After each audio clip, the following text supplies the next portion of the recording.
In today's how-to tutorial, I will be teaching all of you how I'm going to build my 1:400 scale replica of LAX Bradley International Terminal. Included in this video are how-to tutorials of how to make your airport stand out in 1:400 scale and making it as realistic as possible. So without further ado, let's begin today's video. I am super excited to present this all to you. Here we go. And so I'm going to start for today's video of how to make a real-life 1:400 scale model airport. I'm going to first be doing the initial tiling layout of this board. Now this board looks pretty bad. It's been through a lot, but I bought this board from Home Depot about a while ago. And I've just been trying to make a 1:400 real-life replica of Tom Bradley International Terminal. So I'm first going to be doing the tiling of this, and I didn't paint anything yet, but I did do the Sharpie over here in a ruler. And I'm going to be making some straight lines, vertical and horizontal, to make those little tiles that you see in many gate aprons. And I'm just going to make them about 1/4 of an inch apart, both vertical and horizontal.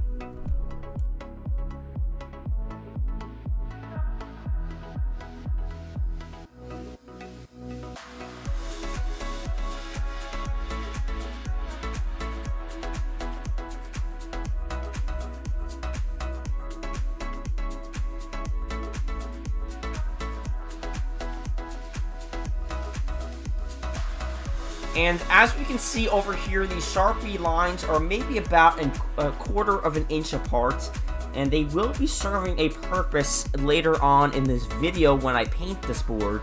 But as we can see over here, I'm going to be making these tiles over here. Many gate aprons have some realistic tiles, and they all are different shades of gray, so this won't be the same shade of gray, and I will be doing some rust features eventually, so stay tuned to that later in this video. But as we can see over here, I'm just making the tiling of this board right now.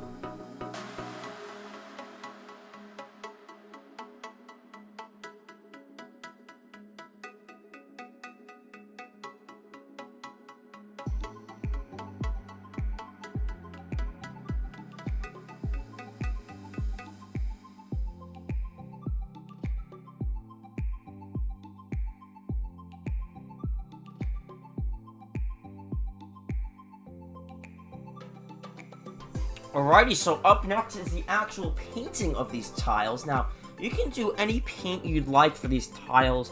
I was going to do a little of an aged theme for this LAX gate apron over here. And as we can see over here, I have some rust paint over here. Now, I bought this paint from Hobby Lobby. You can buy it from any of your favorite craft stores. And just basically just a rust effect paint. So over here we have just a little like a gray rust, a brown rust, and an orange rust. And I'm first going to paint the style of the rust that I want in these tiles. So I'm going to pick a couple of these tiles, and I'm going to just simply pour the paint out and just simply put the paint in the tile that I want to be rusty. And I just think this is a different approach to making gate aprons. Not every single gate apron is as clean as can be, especially in an older airport. There's going to be a lot of aging over there, and I just want to kind of mimic some aging effects for this gate apron over here, so that's why I'm doing the rust features over here.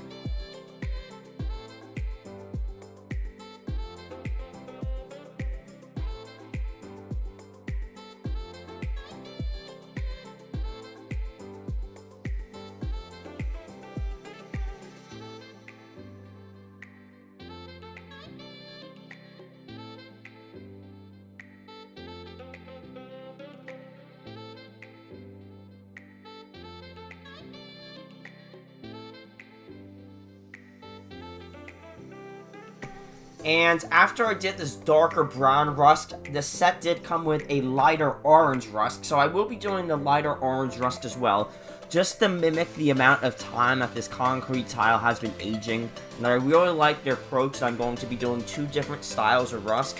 I mean, you can pretty much do any coloring you want for the rust. It doesn't matter. You don't even have to do the rust. But I kind of want to do it to make a little of an aged concrete section to this Tom Bradley International. terminal section of this gate apron over here.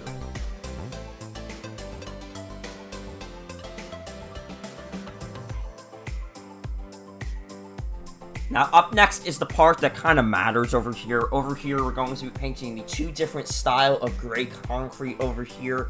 Again, you can do as many shades of gray as you want. You can do 2 shades of gray, 3 shades of gray, even 1 shade of gray. But I'm going to be doing 2 shades of gray over here. This, of course, is a lighter shade of gray. And I kind of went to Home Depot, bought some really cheap paints that I kind of had over there. So, this is just a lighter shade of gray that I will be doing in some of the tiles. The other tiles, I will be doing a darker shade of gray. And just to mimic the different times of exposure to air, exposure to chemicals, and exposure to the aging process that I will be showing over here. So just 2 different shades of gray will be really cool to show the different aging exposure of this gate apron over here. That's why I'm doing 2 different shades of gray.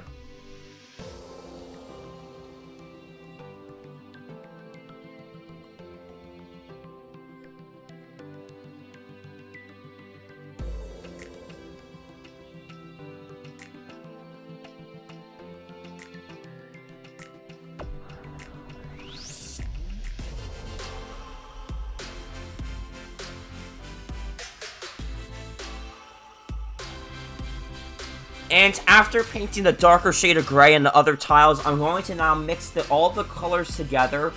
And this serves the purpose that it's just not going to be a direct concrete, you know, 1-to-1 ratio of aged concrete to new concrete. I'm just going to mix everything together to make sure that it's as realistic as possible. And then I'm going to be doing what came in the rust set. This is called a chipping medium. And I will be putting this chipping medium all over this tile. And I'm going to be smearing it together with this paintbrush. You don't need to do this again. This is kind of for the rust features. And it came with the rust paint set that I bought. But I kind of wanted to do this to make sure that it was as realistic as possible.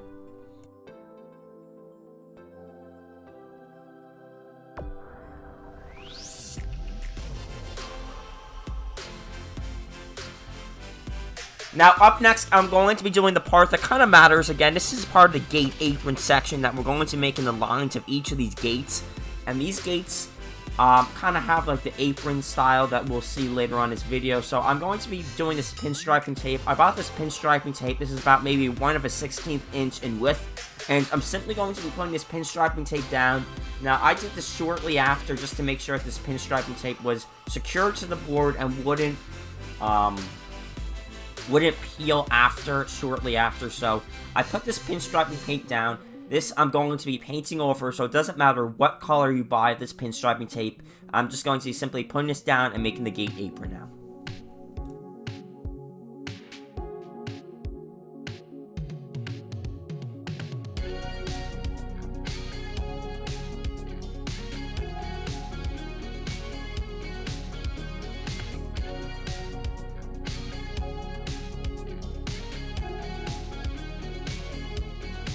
Now, you may be wondering why I chose to do pinstriping tape instead of a paint pen, and I don't love paint pens. The reason why is because when you shake them and you try to get the ink out, they can kind of explode, and that can't be the same thing with paint, but I think it's a little bit easier to control with paint than it is with a paint pen, and I've gotten quite frustrated using a paint pen many times and kind of getting that ink to explode. So over here, I bought some model paint, and I'm going to be doing the paint instead. I'm going to be simply painting the top of this pinstriping tape. That's why the color of the pinstriping tape doesn't matter. So I'm going to be doing just the other side of the paintbrush. I'm simply going to dip my paintbrush, the other side of the paintbrush, into this paint, and I'm going to just simply cover over the paint, the pinstriping tape, I mean, with the color of the paint that I choose.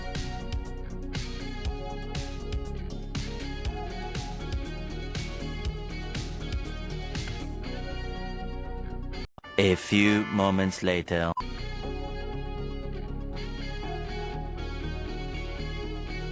And this is basically what it looks like a day later. Now, this result kind of is what I kind of expected. I kind of expected it just to be one major color of gray, but I did add some of the brown spots and the orange spots. I did kind of do that post touch-up later, and that's what this part of this video is. I'm going to be now with those lines earlier with a Sharpie, I'm going to cover them with a pencil to make sure that they are covered again. And this is kind of the final section of painting the board. These are going to serve as the final tile markers.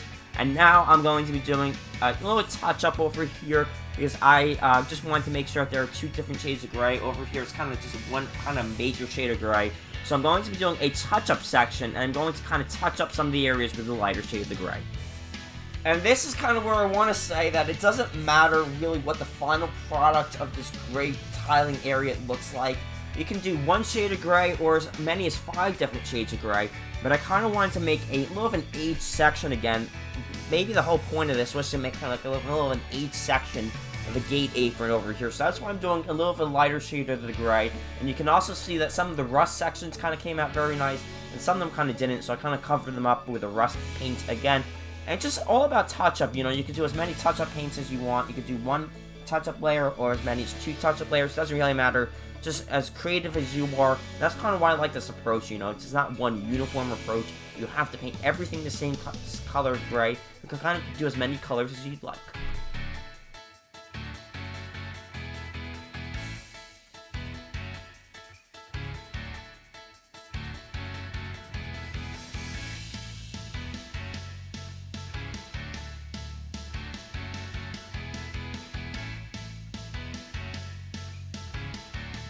And this is a good point to say that research before you do anything is key.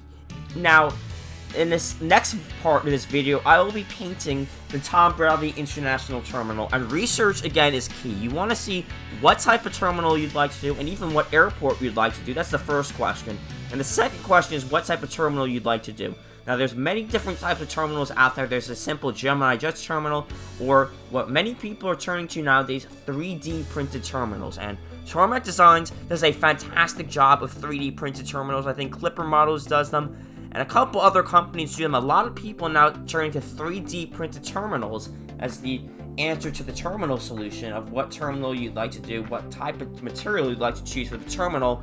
And I will be doing this Tom Bradley International Terminal in white, and it was in my previous LAX airport updates this terminal, and I just decided to finally paint it. So research is key here. You want to see what color the terminal is and exactly where everything is. So I will be painting the Tom Bradley International Terminal now, and I kind of just chose these 3 different model colors over here. This is a copper color, a gray color, and a little of a yellow undertone for underneath the windows over here. So I will be painting the Tom Bradley International Terminal in sections. It won't be complete for the end of this video, but research is really key here to see what type of terminal you'd like to do, and just making a model airport, just the type of how invested you want to be in. Research is key. Do you want to do a lot of research and invest a lot of money in your project, or just you make it as simple as possible? It's ultimately up to you.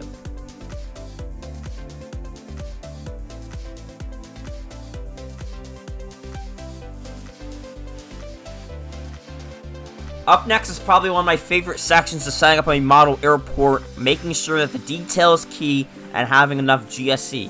Now, GSC you can do 3D printed, which is many terminals are going 3D printed. Many people are turning to 3D printed terminals, and many people are also turning to 3D printed GSC. This was not the thing about maybe 4 years ago. It was very difficult to find GSC, and now a lot of people are turning to 3D printed GSC, and they look fantastic. So over here we have this Northwest Airlines Boeing 757-300. This came in the mail yesterday, and as we can see, this is kind of a silver and red color scheme, and I'm going to pick the silver and red color scheme of this GSC. This GSC is from Tiny Tug Designs, and I kind of just picked the red GSC that he has to match his Northwest Airlines. I really like to make as much GSC as possible by the planes, and just use all of it up, even if it's parked. A lot of airports, they do a lot of cars, trucks, and buses around the planes, and just have them parked around the plane. So a lot of GSC is essential. If you just choose to do a couple GSC or a lot of GSC, it's ultimately up to you, but I would say the more the better for GSC. It really helps the airport stand out, and I like it a lot. And going back to the earlier section of this video with concrete tiling, you can also make certain parking spots for the ground service equipment using the pinstriping tape. That's what I will be doing later on when I complete this board, but A lot of GSCs surrounds the aircraft in real-life airports, and they have it around parks around the planes, parks around the gates, so the concrete tiles kind of serve a purpose too, because you can put the GSC in between the tiles, and it really helps the airport look realistic. I really like putting GSC around the planes. It looks fantastic, and it really isn't really too expensive if you do 3D printed. It can run very expensive though if you get a lot of GSC, so my biggest advice is to do a lot of research before, as I said earlier in today's video. Do a lot of research before to see what GSC you want to get. One set of GSC isn't too much, but once you start getting a lot of GSC, it can be pricey.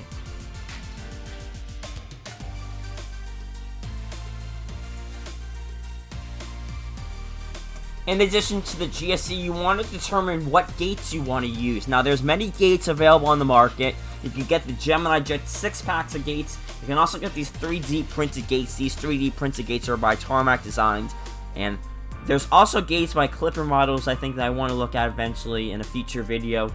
But I haven't gotten them yet. But over here are the Tarmac Designs gates, and I really like these gates. These gates are flexible. You can move the wheels around, and I would recommend them. And what I like about setting up these gates are that you can kind of make a whole scene about it. You can do little stickers on the gate. So LAX kind of has the HSBC stickers on the gate, so I will be putting that in the center area of the gate. And you can also kind of put the plane near the gate. You can put the plane around the gate and have the gate kind of reaching the plane. So it's really up to you what you want to do with gates. If you want to have the gate hooked up to the plane, if you want to do a gate extender or whatever. It's ultimately up to you. And something else that I like are people. People in 1 to 200 scale. I kind of, people in 1 to 400 scale. Over here is just a Herpa set of 1 to 200 scale people. And I will be kind of gluing these people to a plastic base. So these plastic bases serve as a protection for the people, so I don't get stuck on this board, because this board is kind of two-sided. So this, I will be gluing the people down to this plastic area over here using crazy glue, and then I kind of put the people around the gate and the plane. So I really like using people. I think it looks cool. Fantasy Wings makes people. I think other companies are slowly making 3D designed people or whatever, but these are the Herpa people in the Herpa set, and I think they look pretty cool as well.